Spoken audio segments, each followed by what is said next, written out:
what we had come up with, we sampled 89 fields today across mostly southern Illinois.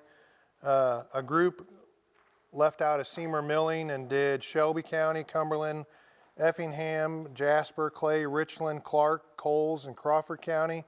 Another group left out of Monell Milling did Macoupin, Madison, Fayette, and Montgomery. A group left out of Agramax Wheat here in St. Clair County did St. Clair, Randolph, Washington, Perry, Clinton, Monroe, and Bond. And the fourth and final group left out of Wabash Valley FS Services and did White, Hamilton, Gallatin, and Wayne counties. So we sampled 89 fields throughout today. And the average yield for all counties in Illinois, we determined it to be 106.171, 106.171. So generally speaking, a very good yield. Comments that were kind of pretty commonly shared, did see some barley yellow dwarf virus, some damage from voles. There was some rust in spots. Head scab was starting to show up in fields that either was a variety not resistant to head scab or not properly applied with a fungicide. There was some wind and water damage in certain spots, and some septoria was noted in lower laying fields as well. So some of the disease comments and pest pressures. Any kind of questions on yield results? Yeah.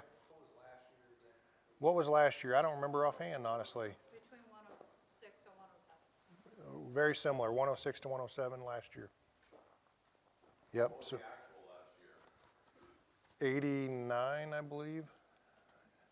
89. Did you guys talk about adjusting the formula used?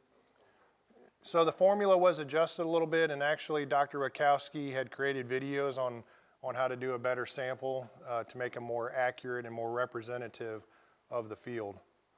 So, yep, tried to be very consistent with the way those samples were taken, grabbing a handful of 20 actual heads and counting the spikelets per head to get a nice representative sample. That's probably the biggest variable, is actually head size. Yep. Yep. Yeah. So in that 80-something you're talking about, though, was that like statewide? That wasn't just the counties that were you? No, those were just the counties we counted. Yeah. Most counties had 3 or 4 or 5 fields counted per county. No, but you're talking about the state average Yeah. last year. The 80, oh, that 89. Yes, that was the entire state average. That could bring us down on, Yeah, it's state average typically is always much lower than this. You know, this is doesn't take in any kind of outliers, and generally speaking, there's almost always good fields scouted versus really adverse conditions fields. And if you've got a county that has a couple really good fields, it's going to make this average come out higher than artificially than what a full state average of actual production history would show. Yeah. Generally speaking, though, those of you on the tour felt like the wheat crop was in better than expected conditions, especially considering the amount of rainfall we've had through April and early May. So, pretty good wheat crop again here in Illinois. I felt that from here north, where we were up in Macoupin, Montgomery counties, that wheat wasn't as far along as what it is down here, so it wasn't showing maybe some of the diseases yet. Yeah, even here locally, the wheat crop is maybe a week or 10 days behind where I would expect it to be at the 20th of May. Very little scab showing up. Honestly, most wheat was still flowering 7 or 8 days ago in this area, so a little slower than normal. I would expect a June 15th-ish, June 20th type harvest window for localized wheat harvest. And honestly, fingers crossed, we would like a later June harvest time frame, because that means we've had a really nice lengthy grain fill period, and we'll have really, really strong yields with that. What about the polar vortex? What about the polar vortex? I think I was in Mexico during that polar vortex, so I heard it was cold.